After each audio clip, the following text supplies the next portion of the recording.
세상에 많은 사람들이 있지만 왜 누구는 부자로 살고 누구는 빈자로 살까요? 그건 바로 켈리 챗님의 웰싱킹 책을 보면 알 수 있는데요. 부자는 부를 얻기 위한 과정에서 일어나는 모든 일을 수용합니다. 좋은 일이 있으면 겸허하게 받아들이고 나쁜 일이 있으면 곧바로 자신의 태도를 고치고 무엇보다 이들은 거저 얻으려고 하지 않아요. 하지만 일확천금의 요행을 꿈꾸는 사람들은 그냥 거저 얻으려고 하고 태도에 진정성이 없기 때문에 돈이 붙지 않죠. 켈리 챗님은 정말 부자가 되고 싶다면 부자의 생각을 체득해야 된다고 합니다. 왜냐하면 결국 성공한 사람만이 의미 있는 메시지를 줄 수 있고 대부분 부자가 되길 원하지만 아무나 부자가 될 수 없는 이유는 부자의 도구를 모르기 때문이죠. 그래서 켈리 챗님은 10억의 빚더미에 있을 때 본인과 같은 실패를 딛고 성공한 1000명의 부자를 공부하고 그대로 따라했다고 합니다. 그리고 5년 만에 그걸 이뤄 지금은 영국에서 부자들의 자산 순위 345위라고 해요. 엘리자베스 여왕과 베컴 부부보다도 더 높은 순위죠.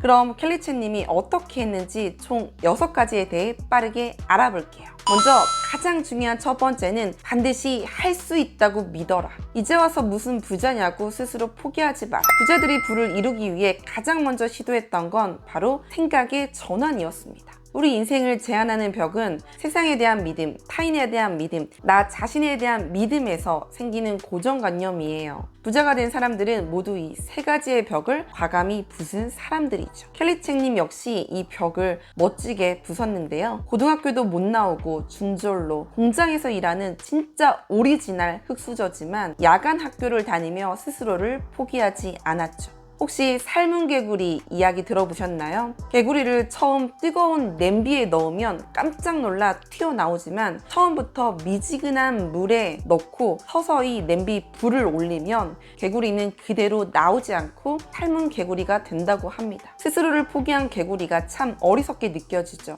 근데 우리 사람들도 이렇게 개구리처럼 변화를 두려워해서 스스로를 포기하는 사람들을 많이 볼 수 있어요. 그래서 참 안타까운데요. 정말 중요한 사실은 우리가 아무리 노력해도 나의 과거는 바꿀 수 없지만 오늘 내 행동을 바꿈으로써 나의 미래는 얼마든지 바꿀 수 있어요. 그러니 꼭 스스로 포기하지 말고 반드시 될 수 있다고 믿어보세요. 실제 조단위 부자는 3,000명이 안 되는데 그중 무려 1,900명이 자수성가한 사람이라고 합니다. 그래서 켈리 챗님이 꼭 강조하는 부분이 있어요. 그건 바로 He can do, why not me? 그도 할 수 있고 그녀도 할 수 있는데 나라고 왜 못하겠어? 입니다. 우리도 할 수 있어요. 남은 인생을 그냥 믿으세요. 그럼 그 믿음이 여러분을 원하는 곳으로 데려다 줄 거예요. 두 번째는 실행력. 성공적으로 자신의 뜻을 이룬 부자들은 이론에 집착하지 않고 판단과 결정을 바르게 하고 곧바로 행동한다고 합니다. 일본 전사는 즉시 한다, 반드시 한다, 될 때까지 한다 라는 모토로 시골의 작은 기업에서 시작해 계열사 140개를 거느린 거대 그룹으로 성장했다고 합니다. 켈리 챗님 역시 한 번 하기로 마음을 먹으면 무조건 한다고 해요. 즉시 반드시 될 때까지. 그래서 공장에서 와이셔츠를 만들다가 패션 쪽에 관심이 생겨 일본 유학을 결심하고 바로 일본으로 건너갔다고 해요. 와, 정말 리스펙. 전 의상 디자인 학과를 나왔는데도 외국 유학은 그냥 남의 일이야. 그리고 패션 쪽은 어차피 유학 안 가면 성공 못해 라고 그냥 단정 지어 버렸는데 세상에 켈리 챗님은 공장에서 와이셔츠 하나를 잘 만들어 거기에서 자신감을 얻게 되었다고 합니다. 역시 변화의 걸림돌은 나중이에요. 성공하고 싶다면 지금 당장 라인 나우 실천해야 됩니다. 그냥 가만히 앉아서 머리로만 생각하는 게 아니라 뭐든지 해야 돼요. 돈을 벌면서 어떻게 하면 돈을 더 벌까를 생각하고 하루 한 개라도 성공으로 가는 액션 플랜을 하면서 어떻게 하면 더 많은 성과를 낼 수 있을지를 생각해야 됩니다. 아무런 노력도 하지 않고 그냥 내가 갖고 있는 것만 계속 써먹기만 하면 그건 언젠간 소진돼요. 그래서 꾸준한 자기 개발을 해야 됩니다. 멘탈은 결코 타고나는 것이 아니에요. 멘탈은 삶에 주어진 미션들을 하나씩 해결하면서 점점 강화하는 겁니다. 멘탈 트레이닝이라는 말이 있듯이 이렇게 멘탈은 철저하게 훈련을 통해 강화됩니다. 세 번째는 실패를 활용하라. 켈리 챗님은 이런 말을 했어요. 나는 남달리 총명하지도 않고 특별한 재능을 가진 것도 아니었다. 그래서 수백 번 실패했고 그 덕분에 더 이상 실패를 두려워하지 않게 되었다. 뜨거운 불길에 몸을 맡기고 망치로 두들겨 맞을수록 더 강해지는 쇳덩이처럼 나는 계속 단단해질 뿐이었다. 목적이 분명했기 때문에 실패를 곱씹을 시간도 내겐 없었다. 성공할 때보다 실패할 때 더 많이 강해진다. 라고요. 그리고 이렇게 실패를 계속 반복하다 보면 위기가 생겨도 신경 쓰지 않는다고 합니다. 왜냐하면 위기에 내성이 생겼기 때문이죠. 근데 사람은 계속 실패를 반복하다 보면 스스로를 의심하게 됩니다. 점점 자신의 능력을 믿지 못하게 되는 거죠. 거기다 의심에 의심을 더하면 급기야 스스로를 쓸모없는 사람으로 여겨 실패자의 길로 들어서게 되는데요. 만약 여러분이 문제 상황에 직면해 있다면 합리적인 원인을 찾아야 됩니다. 영원한 건 아무것도 없듯이 실패 또한 영원하지 않다는 사실을 꼭 기억하면 실패를 쉽게 지나칠 수 있어요. 더 나아가 실패한 나, 실패했던 나, 그리고 실패도 해봤던 나로 바뀌어야 됩니다. 실수는 발견의 시작이라고 합니다. 켈리치님은 늘 넘어지면 진주를 잡을 거야 라고 생각했다고 해요. 와, 정말 실패에 대한 새로운 해석인데요. 이렇게 실패를 새롭게 해석하고 스스로를 레벨업 하다 보면 더욱더 실패를 잘 활용할 수 있어요. 이 실패를 더 잘 활용하기 위해선 셀프 피드백을 활용하는 건데요. 피터 드러커는 역사상 알려진 유일하고 가장 확실한 학습 방법은 피드백이다 라고 말했습니다. 실패를 통해 셀프 피드백을 하면서 앞으로 해야 할 것과 하지 말아야 할 것을 발견하는 것이 진정한 의미 있는 학습이죠. 이렇게 셀프 피드백을 반복하다 보면 스스로 학습하는 법을 배우게 되는데요. 결과가 좋든 좋지 않든 내 행동에서 교훈을 얻게 됩니다. 강한 멘탈의 소유자처럼 보이는 부자들도 우리와 별반 다르지 않다고 해요. 이들도 매 순간 실패하고 좌절하죠. 하지만 이들은 우리보다 조금 빠르게 회복합니다. 왜냐하면 이들은 실패에 초점을 두지 않고 앞으로 가고자 하는 길에 집중하기 때문이죠. 그리고 이들은 통제할 수 있는 거에 집중하고 통제할 수 없는 것은 과감히 내려놓아요. 결국 실패했을 때 감정에 휘둘리지 않는 것이 핵심이죠. 이렇게 실패를 두려워하지 않고 실패를 통해 내가 뭘 얻을 수 있는지에 초점을 맞추면 실패를 잘 활용할 수 있어요.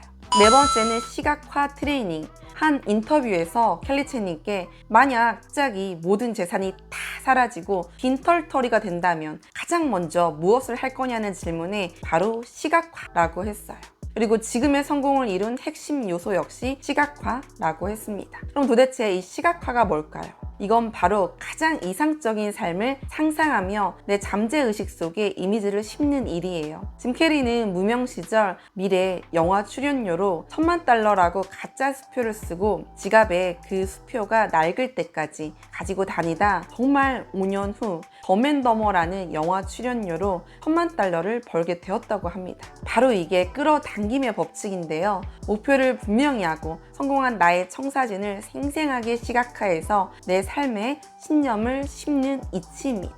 그냥 단순히 부자가 되고 싶다는 걸 목표라고 할 수 없어요. 그건 막연한 꿈에 불과하죠. 꿈이 이루어지게 하려면 보다 분명한 목표를 정해야 합니다. 초밥 사업으로 1,000억 원짜리 사업체를 만들겠다와 같은 명료한 목표가 있어야 돼요. 그리고 분명한 목표를 자꾸 되새기면 어느 순간 목표가 잠재의식 속에 내재돼요. 인간의 잠재의식은 의식보다 10,000배나 강력한 힘을 갖고 있다고 해요. 그렇기 때문에 성공을 위해선 먼저 분명한 목표를 잠재의식에 새겨 넣어야 됩니다. 이걸 시각자료인 비전보드로 만들어 눈에 띄는 곳에 붙여 매일 보고 매일 구체적으로 상상하면 더욱더 좋아요. 페이스메이커는 달리기나 자전거 경기에서 선수들이 목표까지 잘 도달할 수 있도록 힘이 되어주는 역할을 하는 사람인데요. 이 시각화 트레이닝을 잘 활용하면 내가 나의 페이스메이커가 될 수 있어요. 다섯 번째, 흥미롭고 재미있는 삶. 재미와 흥분은 인생과 성공의 필수 요소나 마찬가지죠. 무엇을 하든 신나고 재미있어 하면 주변 사람들에게도 그 긍정 에너지가 전달됩니다.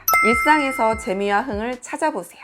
그러면 그게 무엇이든지 더 재밌게 할 수 있어요. 우와, 이 일은 무지 재밌겠는데? 와, 오늘도 흥분되고 재밌겠다. 설거지 하는데도 우와, 재밌겠다. 청소하는데도 우와, 신난다.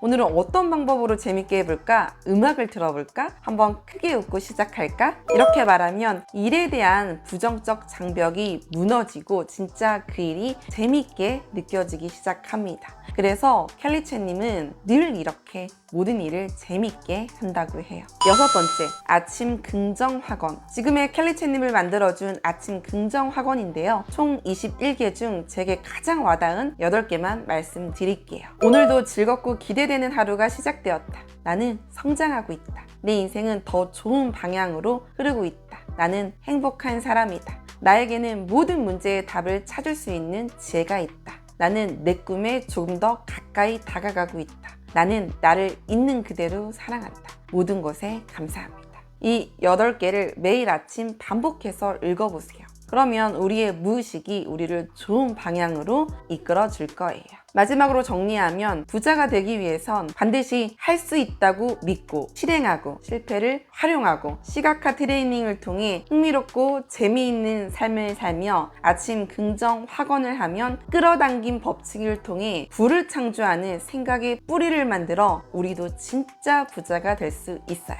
그러니 믿으세요. 그리고 해보세요. 영상이 도움이 되셨으면 구독과 좋아요 눌러주세요.